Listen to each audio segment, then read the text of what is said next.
Welcome to Behind the Muscle podcast. Today's guest is an IFBB Pro and 2021 Olympian. Today's guest is Brady King. Brady, welcome to the podcast. Thank you. Thank you. It's a pleasure to be here. For sure, man. So I like to start each podcast off by asking all of my guests the same two questions. So the first question I have for you, Brady, is who are a few of your favorite bodybuilders of all time? Dorian Yates, hands down, is number one. Obviously, Ronnie's up there too. I actually started off kind of as a power builder, if you will. I cared about the way I looked. I wasn't competing yet, but I cared about the way I looked a lot, and I also really cared about my big numbers, my squat, deadlift, and bench, and stuff like that, and just lifting heavy, and kind of adopted his training style unknowingly. And then, actually, Dallas McCarver and Cody Montgomery were two big ones whenever I started actually getting into bodybuilding that I paid a lot of attention to. And that was like, those are the first guys I really started watching all the YouTubes, all the Instagram videos and stuff like that. And started buying into using codes for supplements and stuff like that. I was 18 years old, 19, started falling in love with it then. And I got to say, Kai is up there in that top five.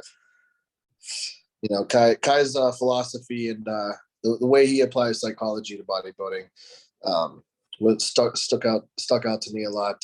I was actually a psychology major in college, and I was able to use that a lot in my endeavors getting into the industry.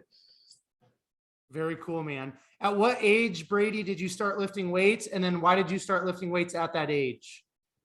I started at 15, and so I guess we're getting a little deep real quick then.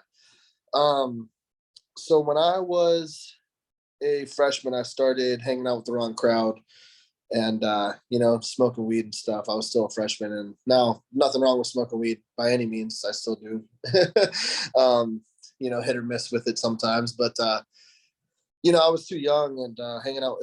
When you're that young, you're just not around the right people. And I wasn't.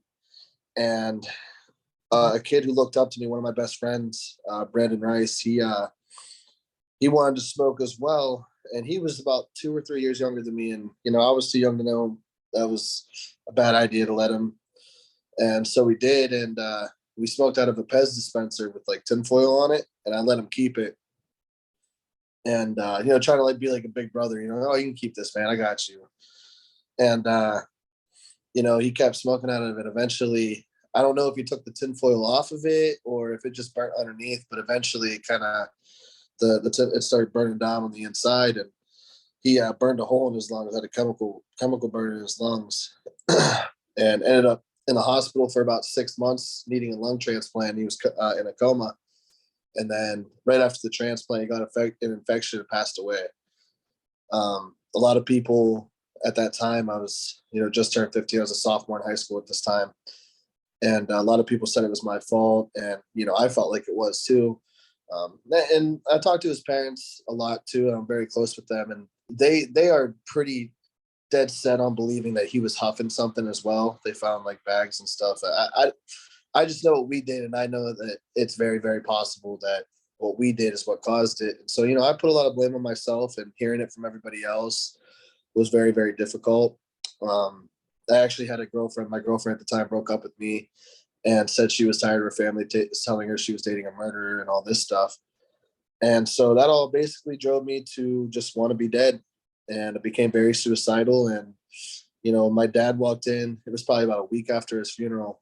My dad walked into my room, and I was just sitting on the bed, just staring at a knife. And I was just, just crying, staring at it. It wasn't to my neck or anything crazy, but I was just looking at it and just really at the point of I can't find a good reason not to do this. And he only had a couple of words. And he was very calm in his tone. He said, "Look, I can't tell you I can empathize with where you're at, but I can tell you something that can help you right now. Before you make that decision, just try this. Here's the key to the gym down the street, literally 2 blocks away. It's an old school place. Nobody's in there at night. If you go in there 8 o'clock, 9 o'clock at night, there won't be a soul in there. You can take out all your emotions in there, scream, punch stuff, lift, you do whatever you need to do, man. Just try this for me."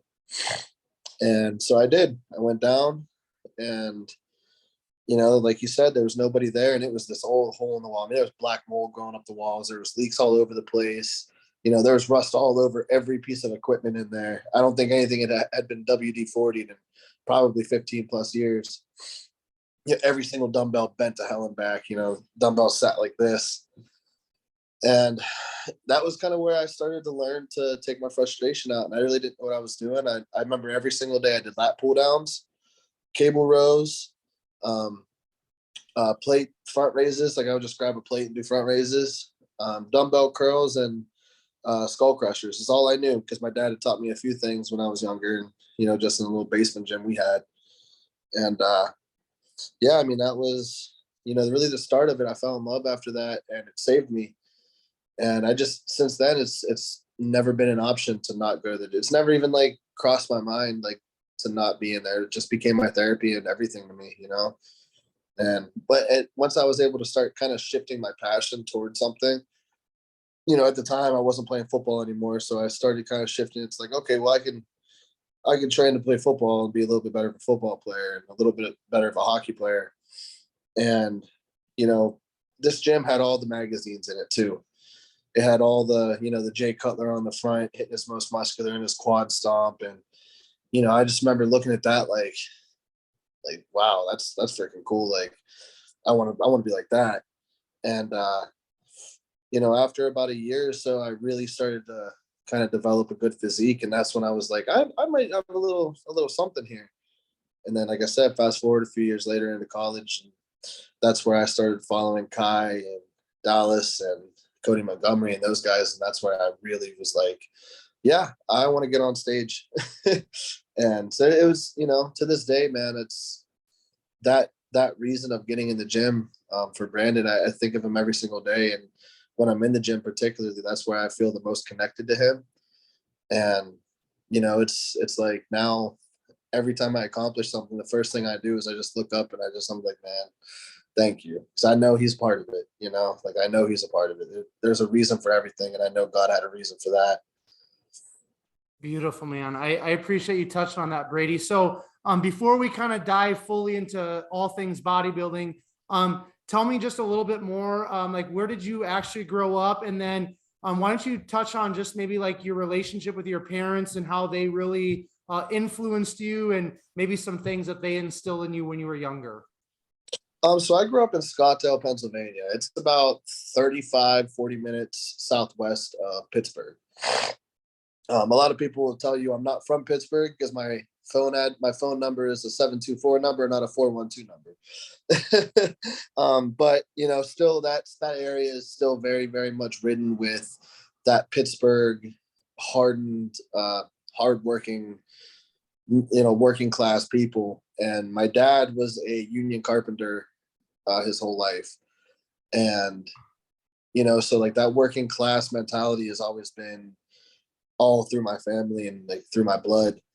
And, my relationship with my parents is very, very good. I mean, I'm not going to lie to you, I was kind of spoiled growing up. I was a baby. I have an older sister. So, being the baby boy, my mom spoiled the crap out of me. We didn't have a lot. I don't like to say we were poor. We were never poor, but we were broke. Working class, my mom spent all the money on me and my sisters, so there wasn't much extra. Every month we had something that we had to just take an L on and just accept that it was probably going to get shut off, whether it be cable or electric for a few days or heat for a few days or water, what have you. Something was always, a miss for at least, a couple months out of the year. But, and it was all pretty much my fault, because I wanted to play hockey and I wanted to do all the things. Like I was a pretty good football player, so I wanted to be in all the at all the camps, all the I was getting recruited, so I wanted to go to the Under Armour camps. I wanted to go to the Pitt camps and the Penn State camps, and those things are expensive. And hockey, I played travel hockey, man. That it was very expensive. Just the equipment alone was crazy. And my mom, she would do everything she absolutely could for me to get it. And so, when I was younger, I didn't understand the value of a dollar much. And my dad, me and him were real close. I'm a mama's boy at heart, but me and my dad are very, very close. We've always had this certain level of respect for each other that really just was established from a young age. And I think it's just because I did always see how hard he worked. And, by the time I was 17, 18, 19 area, that was pretty much where like, he was like, all right, look, you were babied your whole life. Your mom gave you everything you wanted and you did work hard in your sports. And I appreciate that. But now you got to learn how to make some money. And you got to learn that things aren't just going to get handed to you. And, he started making me work with him a lot. And now I'd grown up always kind of doing random stuff with him. But when I was that age, that's when he was like, yeah, man, if you're home for the summer from college or whatever, every day you're working with me. And I would find ways to get out of it. Like I would get other jobs at like doing like cooks, being a cook somewhere, like, trying to find like landscaping jobs, something that I just didn't have to deal with him because he's a great dad. But when you work with him, especially after somebody has been doing it for 30, 40 years, oh my goodness. He's MFing you up and down and calling you a dumbass every 3 seconds because I didn't know the difference between this or that. And I'm like, dude, I didn't grow up doing this really that much. Like I was always your helper. You didn't teach me nothing. You just made me hand you stuff.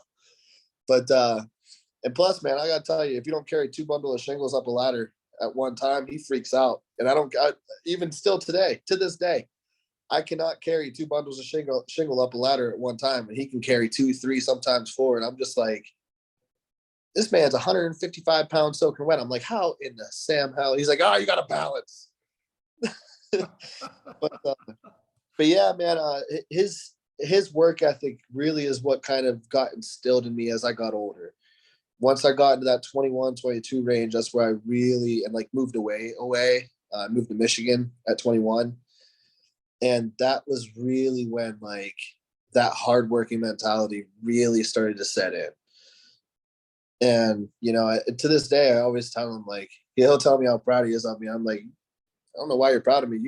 I'm this way because of you. I'm relentless because of how I grew up because of you, and watching you do it every day. Watching you work until 9 o'clock at night. Didn't eat dinner until 9:30. Hell, he'd fall asleep half the time with his dinner and beer at 9:30. And, that's why I love too, Seth Rossi, his slogan with hardworking motherfuckers. I love it because it is like, you have to almost be from Pittsburgh to understand it. But like, that is like that grimy, hardworking, like just absolutely relentless attitude. That is a Pittsburgh built thing. And, I grew up in the family of it. And, it's something that like, it is different, it's a whole different mindset. And I'm very appreciative of my dad for really instilling that. And of course, I'm appreciative of my mom making me a little bougie because now I'm a little bougie and I like to be. I love that, Brady. So you mentioned earlier that you were a psych major in college. So why don't we just touch on your college experience? Why did you decide to study psychology? And then we'll kind of just really transition to bodybuilding talk. Okay. Sounds good. Yeah. So college was interesting. So basically, I guess we got to go back to high school to describe that. In high school, I was like, I don't know what the word would be. It was like I was the popular kid with no friends, if that makes sense. Like I didn't actually have any close friends at all, and a lot of people would like make fun of me, but I was still, it was like I was still popular and friends with everyone behind closed doors, but I didn't fit into any cliques or anything like that. And I think that had a big toll on me mentally. And I did have one best friend, my best friend Randy, but me and him were both the misfits. Like he failed 2 grades and everyone made fun of him for that. But he was still one of the most loyal and greatest human beings I've ever met. And me and him just kind of became like, had this like lone wolf mentality, and we did what we wanted in every aspect. And so that would come down to, even in the classroom, we only paid attention to the things we wanted to pay attention to. I started taking classes for like anatomy, biology, stuff to learn about bodybuilding a little bit more when I was a junior and senior in high school. And I took a couple of AP classes my senior year. Now, I never had good grades. I was very, very smart, but I didn't apply myself whatsoever. And in these AP classes, like AP anatomy, whenever he started the class, he always told us, like in the beginning of the year, he told us, nobody has ever had an A in this class. This class is set up just like a college class. All you have to do is pay attention and do the work. You don't even have to show up half the time. I was like, shit, sounds good to me. Now, keep in mind, this is anatomy. This is the human body we're talking about. This is, to me, something I've already studied for quite a few years now and really got interested in. So I wanted to learn everything I could. Now, I didn't go to his class very often. I would take notes off of his, he would put them on the computer. I would take them off the computer, and I'd sit at home and study them when I was hanging out after the gym or whatever. I'd skip other classes and study them in the bathroom or what have you, wood shop, whatever. Throw a fat dip in and sit in wood shop and study anatomy. And I actually, I passed this class with a 98%. It was an AP class. And like I said, I'd failed 4 other classes that year. I almost didn't graduate. And he was actually the reason I went to college. He put me in line with the college I went to. I went to Bethany College. I had a couple of scholarship offers my junior year. Going into my senior year, I was told it was possible that I was going to lose them if I didn't get my grades right. I didn't adhere to that. I didn't care about my grades. I then dipped under a 2.0. I got a call from the NCAA clearinghouse saying you are not allowed to accept any scholarship offers for the 2014-2015 season. So there went any possibility of a future in football I had. So I was like, all right, I'm not going to college. And he was like, nah, dude, you're too smart. He's like, I might be the only teacher in this entire building that knows it, but I know how smart you are. You just got a 98 in the class and nobody's had an A in. So he was like, I went to a school called Bethany College. It's a little hole in the wall, really a hole in the woods college with sub 600 students total. He said they will guide you into what you want in life. So he actually he made it possible for me to get in there on a stipulation of I had to go to a bridge program. The bridge program is basically just 2 weeks before football camp that, they basically just taught you how to be a college student and how to succeed in college. And it was very easy. I passed that, got in, it was all good. And still at this time now, when I was in high school, I had even guidance counselors tell me, lifting weights isn't going to pay your bills. It's not going to create your future. And I was like, I don't care how I'm going to do it. I'm going to make that happen somehow. So you can suck a fat one. And in fact, I remember one time she told my mom that she was delusional. She thought I was getting into any college. So, again, you set that determination in me and I'm like, all right, I got to prove this bitch wrong. And, with everything that I had been through and being told I couldn't do what I wanted and this and that, and really growing up, I have some mental illnesses as well throughout my family, and with myself, depression, anxiety, and particularly for me and a couple of people on my mom's side, we have bipolar disorder. It's a very difficult disease to deal with, and so that was a big thing. And once I got there, I was like, you know what? I'm going to go ahead and I'm going to be a psych major. I'm going to figure out my own brain. Because like I said, I want to learn what I wanted to learn. I don't care about nothing else. So I was like, I'm going to be a psych major. I'm going to figure out my own brain and my family's and understand how to be a better human being and to be what I want to be in life. And then I'm going to be a minor in physiology or exercise science. Well, I got a 0.0 my freshman year. I didn't go to a damn thing. I didn't do anything. So my sophomore year, basically they told me for exercise science as a minor, I had to do so many credits and there was no possible way I was going to be able to do it now. So I was like, okay. It was my first semester. I had 0.0. They let me back in and then I did decently well the second semester. But they told me basically you can't be an exercise science minor anymore. You either have to major in it and get rid of psych classes or take up just psych. And then that's when I was kind of like, all right, well then, I guess I'll be the criminal justice minor just because, I don't know, being a cop always sounded kind of cool. I always wanted to be one of the cool cops, you know what I mean? And, one of the guys that like pulls you over for speed and it just kind of gives you a hard time and then lets you go even though you're going 30 over or something, But yeah, so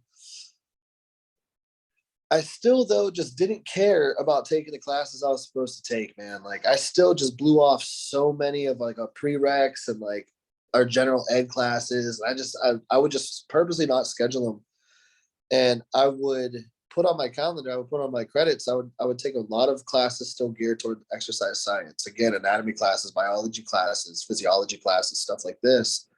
And I went all the way up to 400 levels on these. I just didn't care. I was like, and I kept getting yelled at by my academic advisor saying, you know, hey, like, you're not going to graduate in time if you don't start taking the classes you need. And I was like, I don't give a fuck. I'm probably not going to graduate anyways. Like, whatever, as long as I'm learning what I want to learn. You know, I wanted to learn my brain. I'm doing that in psychology. I wanted to learn about, you know, everything bodybuilding. So I'm going to take the science classes I want. And, you know, outside of that, if I end up graduating in 5-6 years with a criminal justice minor, that's cool too, because I don't mind studying it. At least I'm going to damn class, you know, at least I'm doing something that's engaging me. That's all I care about here. Like, I'm paying for my education, not you. And so, yeah, man, then fast forward to my senior year. At this point, I had taken all 400 level science classes that I really could. Which by the way, biology at a 400 level is absolutely terrible. Awful, just awful. But then I got to the 400 level psychology classes, and most of those are applied psych. So a lot of them, they're no longer the fun classes like psychology of dreams, psychology of death and dying, you know, just your regular basic psych. Like, there's all these different cool classes that I love to take the whole time. And then you get to the top of it, and then it's like every class is about how to apply it as a psychologist or a psychiatrist. And that's where I was like, I don't want a damn career in this. This isn't, like, first of all, nobody here gets paid. Nobody making no money with this degree. I started paying a little more attention to what I could make with these degrees. And I was like, I forget this. And at that point, now I'm 21. Now I'm like really starting to see a future in bodybuilding. I was still a peppy little spit fuck. I was still tiny. You know, I was about $185 soaking wet still on stage, but I sure as hell was going to give it hell. And so I was like, you know what? Whatever. I'm dropping out. I'm done. So I dropped out, and I remember saying to my academic advisor, he was like, man, what are you doing here? You're going to drop out? You're that close. He's like, you somehow managed to collect your credits enough to where you can graduate next year in one semester and take a second semester of dumb classes that you barely even have to go to. You graduate in 5 years. And I was like, yeah, man, I just don't want the degree. I don't know. I was like, I'd rather move to Michigan and focus on bodybuilding. And he was like, look, man, if you really think you can do something with it, whatever, I'll back you, and I hope it works out. And he did, man. He still actually messages me to this day. He's like, I don't know how the hell you did it, but congrats. You made a career out of bodybuilding. But yeah, so I dropped out my fall semester, moved to Michigan to go train at a gym that admittedly there was a girl involved that lived up there, but the gym is what really brought me up there. It was this, again, an old school place, but I could just tell that culture there is what I needed to get to another level, to get to the national level. There were some good national guys there. And I'm the kind of guy, I point somebody out and I'm like, I'm going to beat him. Like, I'm that guy. I'm going to beat him. He's light years ahead of me right now. I'm going to do it in 1 year. I'm going to make him look like shit in a year. So I moved up there, set those goals, and that's exactly what I did. It did take a little bit longer. I got in a car accident. Some things happened.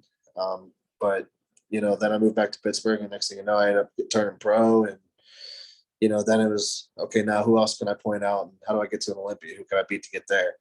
And, you know, it's the same thing I did here in Columbus. Found guys I can point out and be like, I got to beat him. I'm going to be better than this guy. Beat them, somehow got to the Olympia. Now I got to beat somebody else. So I want to jump in here, Brady, because I want to get the full picture of kind of like your beginning of competition up to when you earned your pro card at the 2020 North Americans. Okay, so talk to me about. We already talked about when you started lifting weights, but talk to me when you did your first competition. How did that go? Did you have a coach? Did you do it on your own? Walk us through that a little bit, and then just unpack kind of quickly your competition history up to the point when you turn pro. Okay. So basically when I was, 18 or 19, I just got to college. It was the back half of my freshman year. That's where football was kind of over for me. I started realizing, you know, once you play at college, man, you see these kids. I was fast. I ran a 4.4, and I had a big vert. You know, I had a 39, 40 inch vertical. Like I was a good athlete, but I'm still a 5'9" at the time, 180 pound kid, and a white linebacker this tall. Man, I ain't making it. I ain't getting, I'm not getting to the league. So what am I doing here? I hurt my body for what? And personally, I hated the coaches too. So I was like, I'm out of here.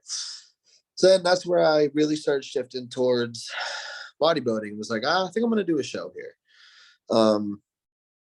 And I didn't have a coach. I didn't understand it at all. I actually did a NABA show for my first show because I didn't understand how to get into the NPC or what anything was, or I didn't understand a damn thing. All I knew was the NABA show, I could show up at it and pay somebody and walk on stage. That's all I knew. There was no, you got to get this card and then pay for it here and then get this tan set up and this and that. And I was like, I don't fucking know. I'm buying this pro tan I saw on bodybuilding.com that I can rub on, trunks that I bought on bodybuilding.com for $15. And I'm going out there and getting on stage. A week out of that show, 2 weeks out rather, I ate nothing but chicken and lettuce. And then I would have a burger at night. Man, I didn't, let me tell you, when I tell you I didn't understand a damn thing, I thought I was getting peeled, and I was peeled. I mean, I was naturally always pretty shredded. So, I did a decent amount of cardio for it, but, it was an experience. I ended up getting second in juniors to a kid named Jason Zensler. He's a real good friend of mine to this day. Great bodybuilder. He has a future in the IFBB too. He hasn't stepped on the NPC stage yet. He was natural for years and years and years. So like last year, and he has genetics from hell, man. This guy's awesome. But so then we decided to do the national NABA show in November after that. So we went and did that. That's where I did the open.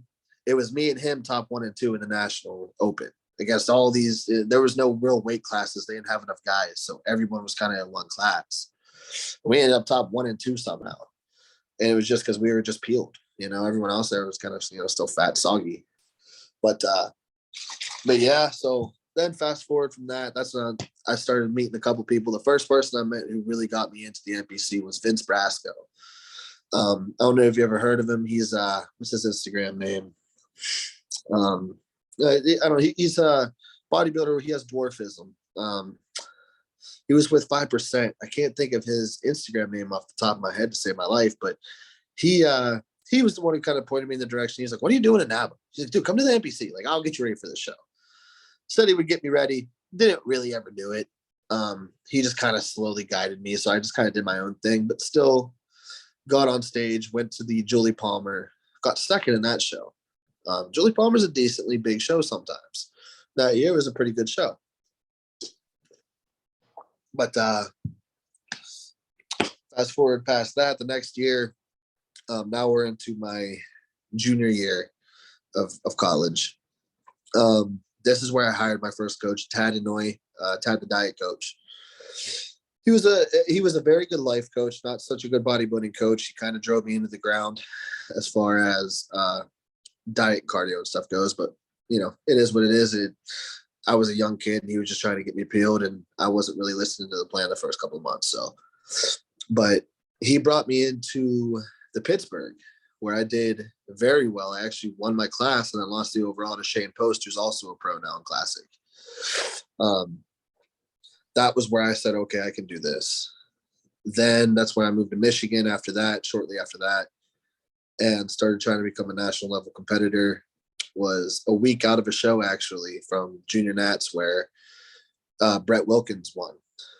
And me and Brett were going back and forth on Instagram nonstop, like just talking all kinds of shit on each other. And to this day, listen, if Brett hears this, I just want him to know, and he knows, I would have won. Anyways, I wouldn't have won. He would have trashed me. But yeah, no, I was a week out of that show and got in a car accident. Broke both my legs, was in a wheelchair for a while, had to take a lot of time off, couple other things happened in life.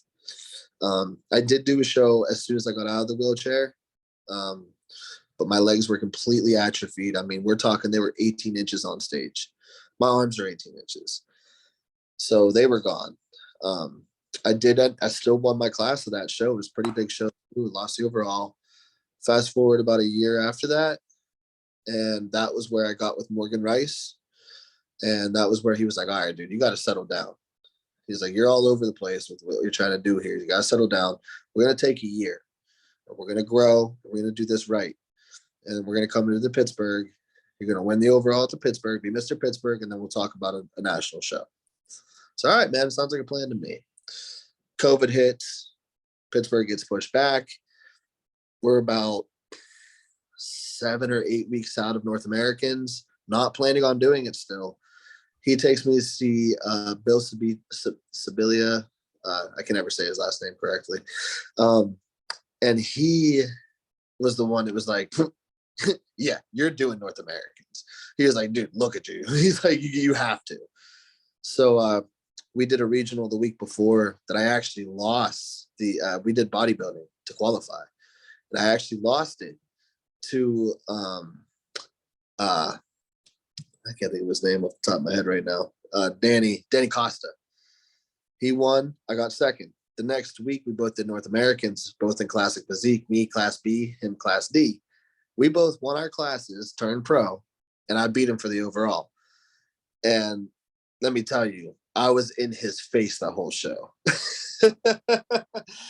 So it's been an odd journey, man. It's been like, I didn't take the normal route that a lot of these guys took. I was very unguided for a very long time until I met Morgan. Morgan really gave me guidance and really took me to where I needed to go, and really started to like get me to understand how this is all supposed to be done. And yeah, I mean, that's how I got to pro. Then after that, it was just do a pro show and win the damn thing. I did that with Nelson, my coach from last year, got to the Olympia, and then we got our asses kicked there. So. All right. So I want to ask you about Morgan, because I actually, I reached out to him to be on the podcast, and he kindly declined because he said, you know what, I'd rather have my athletes be in the spotlight than myself. He's like, I kind of just like to, I'm using my own words, but he basically just said, I like to kind of just lay low. And I was like, wow, dude. I said, I messaged him back on Instagram and said, hey, that's actually like a breath of fresh air, because there's not very many people that are like that, right? Especially, coaches that have had, some elite athletes under their belt. So I want to talk about Morgan though, because anybody that's going to be listening to your story right now is going to hear like, kind of like, you definitely have this rebelliousness about you. And it kind of just seems like you kind of want to do what you want to do, and that's it, which that's cool. I'm very similar. But my question is, how did Morgan kind of rein that in? And how did he kind of get you to get focused? What was it, something in terms of a respect factor from you to him, or what was that? Because he got that lightning in the bottle. So how did that happen, please? There's no way to put this lightly, man. Morgan's a dick. There's no way to put that lightly. He is very, very cutthroat, and he is a no bullshit person. He has that Pittsburgh hardworking, I don't give a fuck mentality. And I respond to that. I responded to that with any high school coaches I had, or, anything I've ever done well in. My dad taught, that's how he brought me up. And I think that was it for me, was he got me to listen to him. And it was a respect thing, because, like, I know he knows what the hell he's talking about. There's absolutely no ifs, ands, or buts about it. And he, like, he has this way of teaching you while also kind of making you feel stupid, but also kind of like bringing that back in and being like, I love you, but you're an idiot. You know what I mean? I can't really describe it, man, but yeah, dude, he really does have that way about him. And I actually left him for a year after we turned pro, and I went back for that exact reason.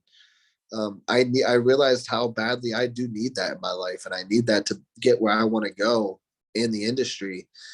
And it really is, man. It's a respect thing. It's he will die for me, and I know he would. He'll ride for me until somebody shoots him in the damn head, because that's just who he is. He'll do it for Doug. He'll do it for Merck. He'll do it for his training partners. He'll do it for all of us, man. Like, and that's him not wanting to come on this show. That is Morgan, dude. Like, that is to a T. Like, he don't care about the spotlight. he wants his athletes to be the best that we can be. And he wants to instill these things in us so we can instill them in others as well. And, you know, it's funny because he won't talk about it like that either. Like, he won't talk about it as his passion, but it is, dude. Like, teaching and being a guru and being somebody that can basically give generational wealth as far as knowledge to all of his athletes. That's what he's about. And, you know, man, it's funny because I catch myself still all the time when I'm coaching and when I'm training somebody, or the way I talk to my people. I'll catch myself explaining something and I'll have to stop for a second and be like, I sound exactly like Morgan right now. And, you know, he is exactly what I need as a coach. I mean, to the damn T, you know. I think he's the same with Merck, you know. Doug obviously does great with Doug. Doug's a little bit rebellious too. He seems like he has it all together. He definitely does now in his older age, but he didn't when he was younger. And I really think Morgan had a big part to do with that. And Morgan, dude, he critiques the tiniest stuff. That's the biggest thing. Like my water intake. I finished eating as soon as I got done eating, I made this call. And then you'll notice it was about 15 minutes later, I made this drink because I'm not allowed to drink water 15 minutes before or after my meal. And if he would have seen this and saw I did, I would have got a text about it, or he would have, you know what I mean? It's the tiniest things. Even like my check-ins today, he lifted with me on Sunday for legs. My check-ins today, his response was, you need to learn how to drink your intra properly. He's like, you need to sip throughout the entire lift. You can't just, you know, wait. He's just so every tiny detail. And that's what's gotten me here, really, is the tiny details, and really just giving in, letting him take reins completely and being like, you control everything, bro. You know, he's done damn well. Love it, man. That's how champions are made, man, is through the little things, right? So let's I want to be respectful of your time. Got a little bit more time. Why don't you finish up? You mentioned turning pro, 2020 North Americans. You just lightly touched on you know, the Olympian stuff like that, but talk about your pro debut, which was the Chicago Pro in 2020. Is that correct? It was. I don't like to count it as my pro debut because I didn't have the pro size yet. We get 10 pounds after we turn pro in classic, and I just wanted to see where I was. I talked to Breon. I think it was 2 or 3 weeks after 2020 North Americans. I was down in a gym in Tennessee and bumped into him there. And we had talked, and he was like, man, like, he's like, just throw yourself in the fire, see where you're at. He's like, I think you would do pretty well right off the bat. And I wanted to see where I stood against these guys. You know, am I a first call out guy? Am I a second, third, fourth call out guy? Like, do I have no business being up there? Like, where am I at right now? I've never stood next to these guys. Breon was the first classic pro and I'd really stood next to after turning pro. So I'm like, kind of looking at him, all 2 feet tall of him. And I'm like, I don't know, man. I'm kind of, you ain't that big compared to, I don't know. And yeah, so I went out there and I actually sucked all the way down to 192. I was 197 at North Americans. So, you know, probably just dieted a little too long. Maybe it was a bad decision, but I had to see. And still I managed to get myself into first call outs. I got 7th at that show. So I was the very end of first call outs, but I managed to get first call outs. And I think that did a lot for my mentality heading into the next year, because that's where I realized, hey man, like, I got over 10 pounds I can put on here. And we did that. I can be all right. And you know, that really changed a lot of my mindset heading into the off season, into the next year. So talk about was the Norfolk Pro, was that the only show you did this year besides the Olympia? Yep. Okay, so talk about that, because obviously you won. You qualified for the Mr. Olympia. So talk about winning the Norfolk Pro, and then talk about your experience at the Olympia, please. So really, Norfolk wasn't supposed to happen. We were going to do Chicago Pro, which was a week after. I think we were 3 or 4 weeks out, and man, I was bone dry. Like, there wasn't another pound coming off me. I was ready. And to hold that look for 3 or 4 more weeks, we were like, I don't want to do that. You know, that's dangerous. We're riding a fine line on losing a look at that point. And then I happened to check the schedule again to see if we had anything. Is there any show I can get into? Happened to have Norfolk right there. And I said, I don't know how I missed this the first time, but Norfolk is a week before. gives us 1 week extra. And then if I don't win there, we can head into, like, I knew I could at least get top 3. We can get some points and go to Chicago, try to get points, try to win that one. You know, there's a couple shows after that. We can get to the Olympia. Rolled in there, unexpected, unknown. Nobody even, I didn't even announce it. I waited until the list came out, and Bodybuilding Without Borders, Daniel posted the list and was like, I didn't know Brady was doing this show. And so we came in there and kind of just struck like lightning. And Norfolk was awful. The show wasn't awful. Norfolk, Virginia is a terrible place to go. So we ran out of there like we stole something. And it felt like that too. We came in without telling anybody, won the whole show, and ran back out of there like, yep, to the Olympia. We're out of here. And my leg happened to swell up pretty big. I still got some pretty bad issues with from the car accident. My leg happened to swell up pretty big. And we could have pulled it back down to do Chicago anyways, but I was qualified and there was no point in risking possibly getting hurt and, you know, possibly hurting the kidneys trying to get water off of a swelling injury. So we're like, we're not going to do Chicago. And then for the Olympia, man, honestly, at that point we dieted too long. I really think that's what went wrong the most was we just dieted too long. I was a little bit toxic. My liver wasn't the best.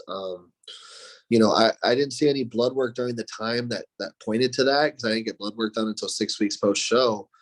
But I think had I done blood work 2 weeks out, my liver enzymes probably would have been up in the 120s, 150 area. I mean, there were a few days where I looked a little yellow and, you know, we were pushing some heavy stuff and we are pushing numbers up with everything. And I mean, it's the Olympia, you know, we were going balls to the wall.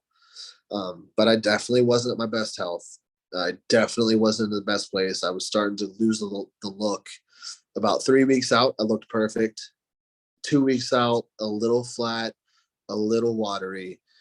A week out, really watery, really flat. We pulled it together. By the time we got on stage, though, like by the time we weighed in, I looked really good, but I was very flat, but I was very dry. And we looked ready. Like, okay, we can fill this out and be good. Nope, couldn't fill it out. The second we started trying to and we didn't use diuretics to make weight either. The second we started trying to put food in and water in, it just wasn't going into the cell. No matter what we did, no matter what we tried, at that point, I really think my body was just done. It was over it.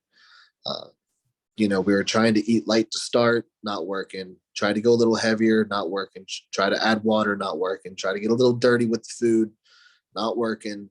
Ended up spilled. My pH balance was off, so my tan didn't come out the best. There was a lot of things that I learned from, which I'm very glad. I'm very glad because, I mean, being 25 at your first Olympia, who cares if you get dead last? You know what I mean? It was an amazing experience, dude. Like, just being there and being around all the guys and really feeling like family to a lot of those like top Olympians. Cause like they take everybody in, especially in classic. I can't really vouch for open or anything, but especially in classic, man, like they take you in. Like C-Bum, Terrence, Breon, all those guys, like they're basically standing there backstage with open arms, like, what up? Like, welcome to the family. You know what I mean? And it was a really cool experience. I enjoyed every second of it, despite anything that went wrong with my physique. And I learned a lot. And Jay Cutler actually had a few words for me as I was leaving the hotel. I was sitting in my car and he came up to me and he goes, hey, so you look really good out there. I didn't look so hot. He goes, I just want to let you know, I got dead last in my first Olympia. And he's like, just take that for what it's worth. And he just walked away. Man, that stuck in my brain. So like, yeah, he did, didn't he? So did Ronnie, didn't he? So, you know, it was just a blessing to be there. And I'm thankful all the things went wrong. Very thankful, because now I know in the future, there's a lot of things I can't do. There's a lot of things I can't push too heavy. You know, I really have to prioritize rest a lot more, I feel like, in the future. And that's something that Morgan harps on. He's very big on making sure you're well rested and very healthy. And I think that's going to be a big difference maker in the future, especially at any Olympias we end up at. 100%. So just to wrap things up, I want to ask you, Brady, what is kind of that future vision or future goal that you have in terms of bodybuilding? That's a touchy subject. I'm 230 right now, man. My cap's 207. I'm not on anything right now. I'm cruising on some TRT right now. Me and Morgan decided we're going to grow unrestricted because my legs aren't quite caught up to my upper body. I need to fill my legs out more. There's no way to do that the way I need to without driving the weight up. So if we can manage, and I told him too, I was like, honestly, man, like my future isn't in classic. It's not. I have a very classic look when I get shredded down, but at the same time, man, like I put on mass so easily. And frankly, I sit about 220 usually a week out anyways. So I was like, man, you know what? Like, and I don't want to grow I don't want to be restricted in my growth my entire life. So we decided we're going to grow 16 weeks unrestricted, complete. Like he has full reign. We're doing everything as if we were 100% moving into open. And if we can still look at it and say, we can still get down to classic and be good, then we will. I'm going to be honest. I don't think that's likely.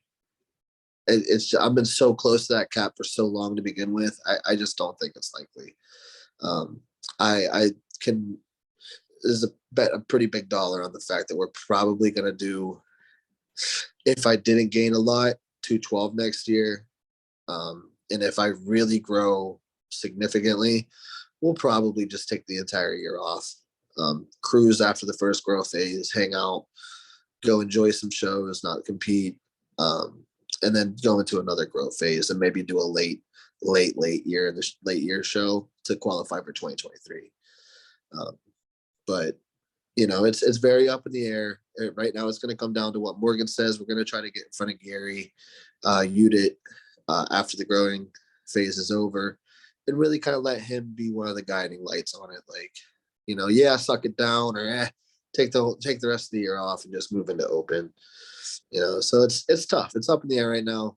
Frankly, my love of the sport it's the growing part. So even if I do get back to classic this year, I won't be again after this. Cool, man. Going back to Brett Wilkin, I mean, that's kind of what he's done, right? He did turn pros classic 212, and then we saw what he did last year, and he's in the Arnold this year. So maybe following in his footsteps, huh? Yeah, man, he's a very, very good friend of mine too. We talked right after the Olympia. We had a long talk. We hopped on a phone call for a while, man, and he kind of agreed with me with it too. He was like, dude, like restricting yourself sucks. And it's unhealthy. Like growing is, don't get me wrong, being an open's unhealthy, but what we have to do to make weight, that is fucking unhealthy. Like it's not, I've had to do some wild stuff my day, and I just don't want to do it, man. I don't, you know, I don't want to shut my kidneys down. I don't want to have a heart attack out of nowhere just because I'm trying to fucking make weight and I'm taking 4 or 5 diets to do it. It's just not worth it to me, you know? I know I can be competitive and open. I know the lines that my physique has, and I know how good I can be. And, you know, like I said, when me and Brett sat down and talked too, he was like, dude, like, I really think you have a chance here too. Like, I think you should roll with it. And that was kind of a big decision maker on why I decided to really just, okay, let's take an unrestricted growth phase and see what happens. Because I've never done that. I've never truly had an off season of like balls to the wall trying to grow, you know, food through the roof, like not caring, like not trying to hold a weight whatsoever. So we're just going to see how it works out, see what my body is really made of as far as what it can add in size.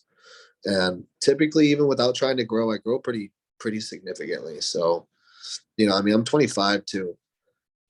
Like by the time I'm like, if we can start now, by the time I'm 27, man, like I know I could be up there in my weight on stage, you know, 250s, 260s on stage. And that I feel like right there, I'll be pretty competitive at 5'9", you know? So I don't know. We'll see. But Brett definitely had a big impact on that. And another thing I do want to say about Brett too, man, is he is one of the best leaders in this sport, just as a man, not even just like as a bodybuilder because of what he's done. As a man, like he has been somebody that I've relied on to really help guide me in the industry since I really came in, since that show back in 2017 when he won. But really since coming into like the 2020 North Americans, and then after that, you know, I found myself around him at every show I've been to and at. Him and Ivana have been right there by my side. And I wouldn't venture to say we're best friends or anything like that, but we are brothers in iron, man. I mean, we are close in that aspect. And, he's led me as a man in a lot of aspects, and he is somebody that this entire industry can learn from. And that's why I'm very blessed to have him in my corner, to have him to be able to lean on for these kind of things. Cool, man. All right, Brady, I know you've got some things you got to get taken care of here, so we'll wrap it up. I just want to give you the platform to share any final thoughts or any final words. And then if people want to connect with you on Instagram, if you offer coaching, any sponsors, anything like that, share some final last thoughts or words if you have them. And then where can people connect, find you, coaching, sponsors, all that? Yeah. So thank you for having me. First off, I really appreciate it. It was awesome. Everyone follow Morgan. He doesn't like to be in the limelight, but that's all annoy him a little bit anyways. And, try to get in on him. He could always use a couple extra clients himself. I don't know what his Instagram is, at Morgan_Rice, I think, or something like that. Just type in Morgan Rice and it'll pop up. Yeah, you'll find it. He's got a yellow and black profile picture. My Instagram is at IFBB _Brady King. And I'd like to thank Better Bodies and Gas for being an amazing sponsor. They've done a lot for me in the last year. Very blessed to be a part of that team. That was kind of a dream since I was a kid. So blessed to be a part of that team. Thank you to Jack Factory for everything they do. Make sure you guys use my codes for everything too. For Jack Factory, it's all caps Brady, gets you 20% off. Gas with Better Bodies is Brady 15, gets you 15% off. Help me, help you, help me. So I appreciate it. Thank you so much. And I gotta shout out my girlfriend too, because she makes all my food. I don't make this food. I can't do this. I love it, Brady. You're welcome, man. And thank you so much for sharing your story on the podcast. I appreciate it. Okay. Of course. Thank you, man. I appreciate you. Yeah, absolutely. Those of you who are tuning into another episode of Behind the Muscle podcast, just quickly here, if you haven't done so already, make sure you hit that subscribe button on YouTube. That's important because I release all of these episodes first of Behind the Muscle on YouTube and then distribute them across the other podcast platforms. Take this episode, make sure you share it on your Instagram stories, tag Brady, go ahead, tag Morgan, because Morgan was a big part of me connecting with Brady to have Brady on the podcast, and also tag Behind the Muscle so that we know you listened to this episode specifically and found great value in it. And then finally, I will leave you all with this. Remember, behind the muscle, there's always a story. We'll catch you guys later.